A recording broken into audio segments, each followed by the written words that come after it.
Olá, alunos, segundo ano. O assunto nosso agora é reforma religiosa, ok? Reforma, todo mundo sabe o que é, né? Se tem alguma coisa que está se degradando aí, a sua casa está lá começando a aparecer algum problema, então você tem que fazer o quê? Você tem que reformar. O carro está ruim, lá está aparecendo um monte de problema na lataria, lá na mecânica, você tem que reformar.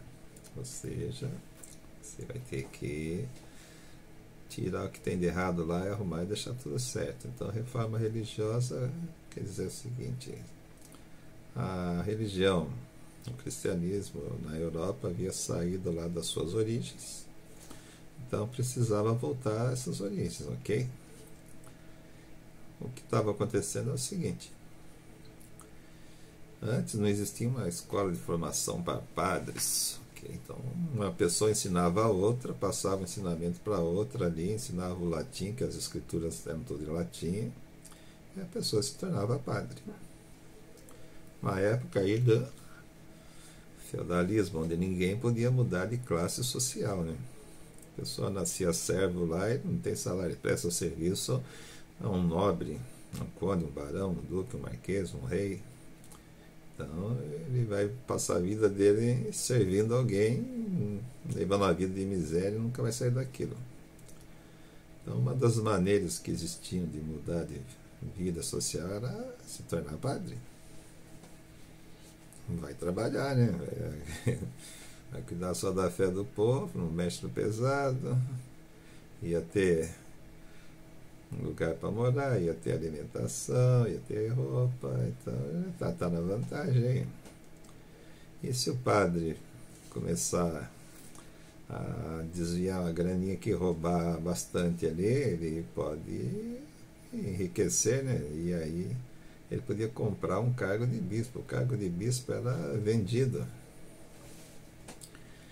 Então, como que o padre fazia? Mas todo mundo na época era obrigado a dar o dízimo, e o dízimo é 10% mesmo. Não é igual hoje que a igreja católica fala: seu dízimo você dá quanto você quiser lá, estabelece um fixo ali todo mês e tudo bem, né? Na época não.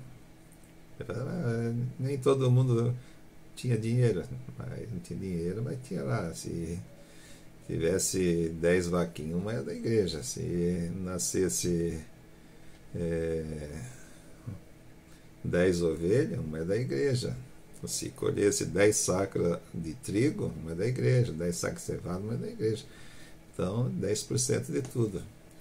Isso falando dos pobres. Agora imagine dos ricos. Um nobre, e alguém fazia um ato de bravura, um ato heróico lá, ia doar um feudo. 10% da terra é da igreja.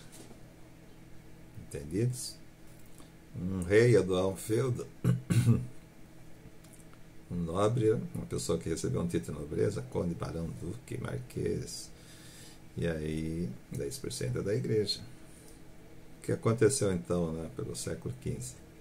A igreja católica era dona de 1/3 de todas as terras da Europa.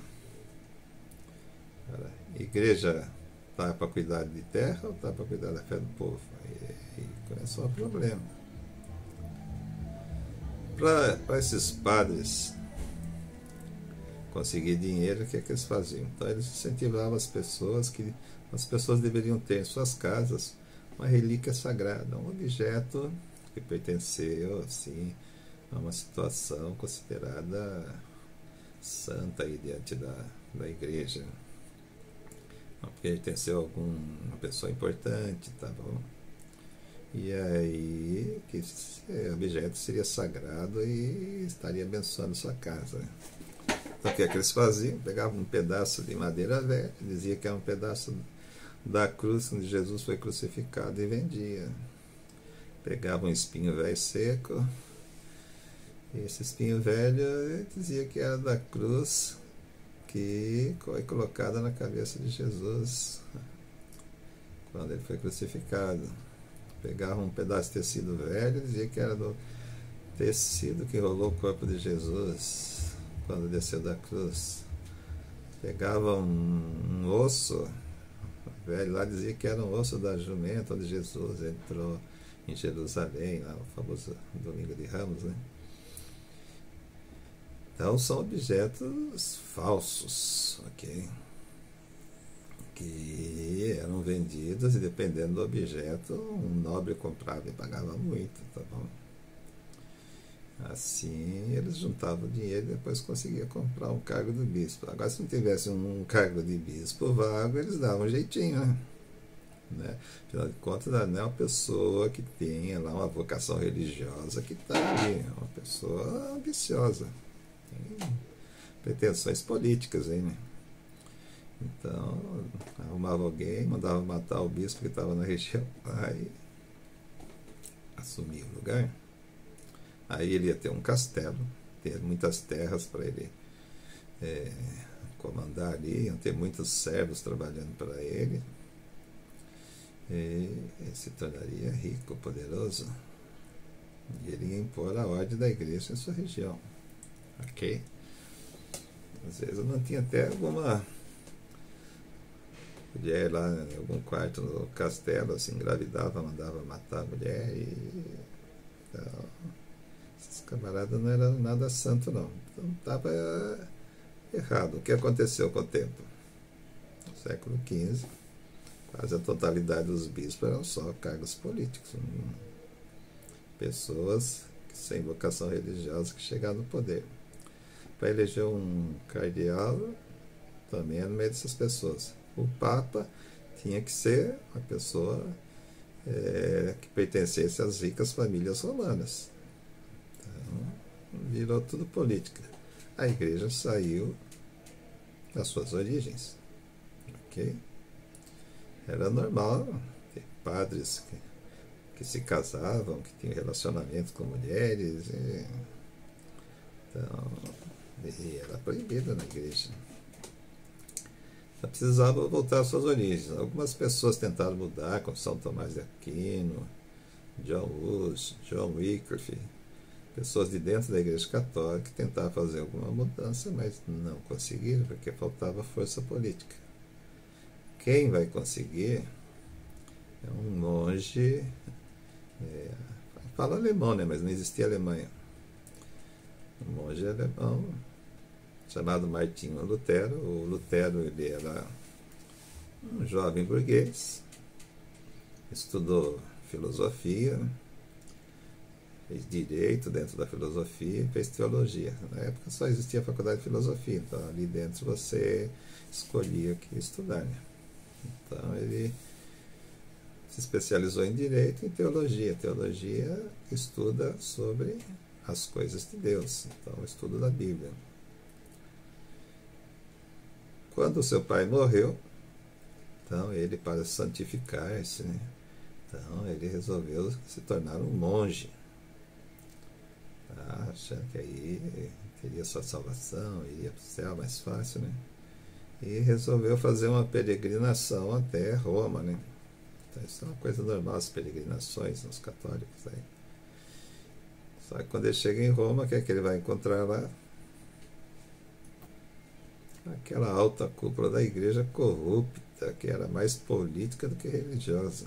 Então, ele não gostou disso. E um outro grande problema da época, que até esqueci de falar, eram as indulgências, né? Indulgência é a venda de títulos que davam perdão dos pecados para as pessoas. Então, eles elaboravam um papel lá onde o pecado das pessoas estariam perdoados. Só que eram vendidos, né? Então, totalmente errado. Isso é o que Lutero mais criticava. E na época o Papa ele estabeleceu que para a construção da igreja de São Pedro, lá, a famosa a Capela Sistina, que é uma obra de arte fantástica, é muito lindo aquilo lá, até o século XX era a maior do mundo, né? E por dentro é muito, muito, muito linda mesmo. É um projeto do Leonardo da Vinci, né? e muitas das obras lá dentro é do Leonardo da Vinci, a maioria do Michelangelo, teve Rafael Sanzio, então os artistas mais caros da época que fizeram lá. Tudo que você vê, se puxar aí as imagens da Capela Sistina, onde aparece amarelo, tudo é ouro mesmo, é tinta amarela, não, tudo foi feito com ouro.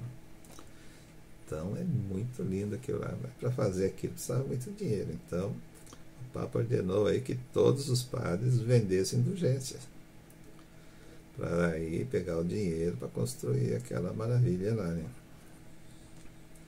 Então o Lutero se revoltou. Se revoltou, então lá ele morava na Prússia, que é o principal reino alemão, né?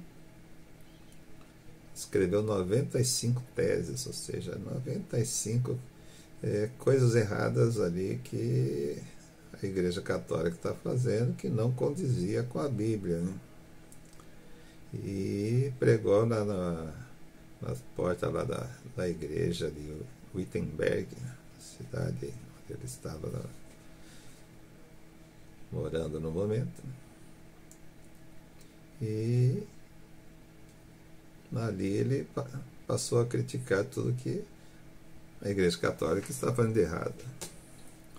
Resultado, então os príncipes alemães se reuniram com ele, junto com os bispos da época, para ele debater com os bispos, e o que aconteceu é que a maioria dos príncipes alemães apoiaram Lutero.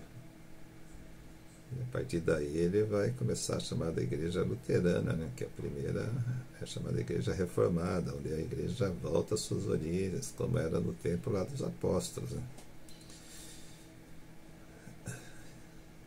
É lógico que o que aconteceu, a igreja é poderosa. O Papa excomungou Lutero e com certeza algum bispo ia matar ele. Então, alguns dos príncipes alemães esconderam Lutero na Saxônia para que esses bispos católicos poderosos encontrassem ele e matassem. E ali, no exílio, ele pôde estabelecer todas as regras, as doutrinas da Igreja Luterana, a Igreja Reformada, e traduziu a Bíblia para o alemão. A partir daí as pessoas podem ter acesso à Bíblia e podem ver o que está certo e o que está errado. Antes a Bíblia era só no latim, então só os padres lá, os membros da Igreja Católica sabiam o que estava escrito lá. E ali ele baseou-se, a principal coisa é que ele era contra a venda de indulgência. Contestou muito sobre a salvação, né? Que para a Igreja Católica a salvação é pela fé e pelas obras. E ele afirmava lá que na Bíblia a salvação era só pela fé, não pelas obras, que as obras são consequências de quem tem fé. E na Bíblia fala exatamente isso, que a salvação é pela fé e não pelas obras. Mas eles afirmavam que era pelas obras também, por quê? Porque as pessoas tinham que comprar indulgência, tinham que comprar relíquias sagradas, né? E nesse debate aí acabou prevalecendo na Alemanha a Igreja Luterana depois. Os príncipes também tinham o lado político e econômico, né? Porque a igreja tinha mais poder do que muitos reis, do que muitos nobres. Então eles queriam afastar a igreja do poder. Então já foi de encontro que eles queriam também. E assim, a partir do momento que mudava de religião, eles tomavam as terras da igreja, iriam vender ou distribuir para que elas pudessem produzir, né? Não ficasse lá parada para poder gerar riqueza, né? Aí, a partir do momento que um país mudava de religião, essas terras eram confiscadas. Então, só ficava com o território da igreja mesmo ali. Na opinião deles, a igreja tem que cuidar da fé do povo, não de terra, né? De bens materiais. que é o certo, né?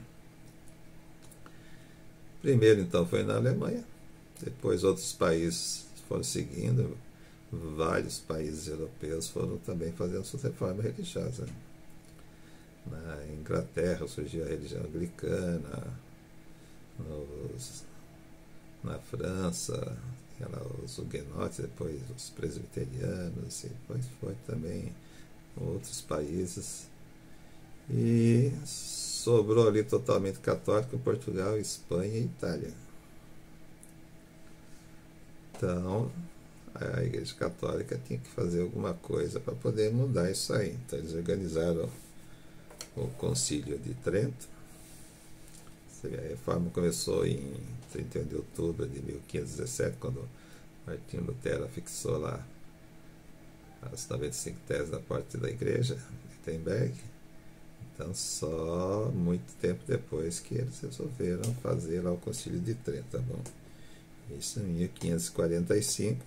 Esse Concílio de Trento vai durar 8 anos de debates ali. O concílio é uma reunião de bispos comandada por um papa, bispos e cardeais, os principais cardeais, todos os cardeais e os principais bispos. Então não são todos os bispos que participam, senão nem ia caber tanta gente lá. E ali eles iriam decidir os novos rumos da Igreja Católica. Ela tinha que deter o avanço das chamadas religiões protestantes, né? Protestantes, porque lá nos reinos alemães eles protestaram contra a ideia do Papa de que era proibida uma outra religião. E a partir do momento que surgiu a primeira religião lá luterana, então eles passaram a ser chamados de protestantes. Até hoje são chamados assim, protestantes ou evangélicos. Nesse concílio, então, eles tomaram algumas decisões, tá certo? Em primeiro lugar, eles mantiveram a chamada infalibilidade da palavra do Papa. Isso quer dizer que o Papa falar é infalível. Nem que não tivesse lá na Bíblia, mas se o Papa falou, então é infalível. Condenaram a venda de indulgências. Aí passaram a dizer que realmente era errado. Isso não quer dizer que acabou, tá bom? Porque nos lugares mais longínquos ali, isso não chegou não. E as pessoas ainda continuavam vendendo ali relíquia sagrada, vendendo indulgência para tentar comprar uma carga de bispo ali, conseguir uma riqueza fácil aí. Afirmaram que a salvação é pela fé e pelas obras, tá certo? Mantiveram o chamado celibato clerical, ou seja, que o padre não pode se casar, que é aquele fato de muitos padres acabar tendo família estava errado. Se vocês veem nos filmes aí, acontece alguns casos assim, você aparece padres lá e tendo relações lá com mulheres. Então, isso aí foi totalmente proibido a partir daí, tá bom? Foi criado então os seminários. Seminário seria a faculdade para formar um padre, porque antes o padre não estudava. Então, para moralizar o negócio, então o padre tinha que passar por um seminário, que é essa faculdade, onde ele iria estudar a teologia ali, a língua, as línguas como o hebraico ou o latim, que eram feitos os originais da Bíblia. Então, a partir daí, as pessoas serem formadas para saber o que está fazendo. Senão, um vai falando para o outro e acaba mudando tudo no final, né? É igual fofoca. Uma pessoa começa falando uma coisa, quando termina, se uma pessoa tropeçou ali, ou já está sem perna lá no final, né? Então, não é diferente não, ok? Proibiram o divórcio também, né? Que já era proibido, só confirmaram que não poderia ter separação. O casamento era eterno. E os 7 rituais religiosos foram mantidos. E para terminar aí, deixa eu ver. Sim, a principal coisa, né? eles estabeleceram a criação do Tribunal do Santo Ofício. Seria Tribunal de Inquisição, tá bom? Onde teria lá um bispo inquisitor. Aquelas pessoas que fossem contra as leis da Igreja Católica, elas teriam que ser punidas, passadas pelo tribunal. Então, nesses países totalmente católicos, era proibido falar de outra religião. Se uma pessoa quisesse praticar outra religião, era considerada herege e ia ser julgado no Tribunal de Inquisição. Se a pessoa não voltasse atrás, então ela ia ser torturada por muito tempo, até ficar quase exaurida lá, e se ela não mudasse de ideia, então ela seria morta, queimada viva numa fogueira, em praça pública, né? Acusada aí de bruxaria. Esse tribunal aí matou muita gente. Muita gente em Portugal, muita gente na Espanha, também nas suas colônias, inclusive aqui no Brasil. Que as pessoas não podiam praticar suas religiões, os africanos, os índios, senão eram considerados hereges, ia ser queimado vivo em fogueira. Muitos judeus que viviam por aqui, ou em Portugal e na Espanha, eram chamados os cristãos novos, porque se diziam que tinham virado cristão e praticavam seus cultos sempre às escondidas. Os escravos, eles pegavam seus deuses africanos lá, colocavam imagens dos santos católicos, e aí foi misturando tudo, né? Assim que nasceu outras religiões, como a Umbanda, né? Candomblé. Então os santos mudaram de nome, né? Por quê? Porque era proibido. Senão seriam presos, torturados até mortos. Ok, pessoal? Isso aí, boa atividade para vocês aí, ok?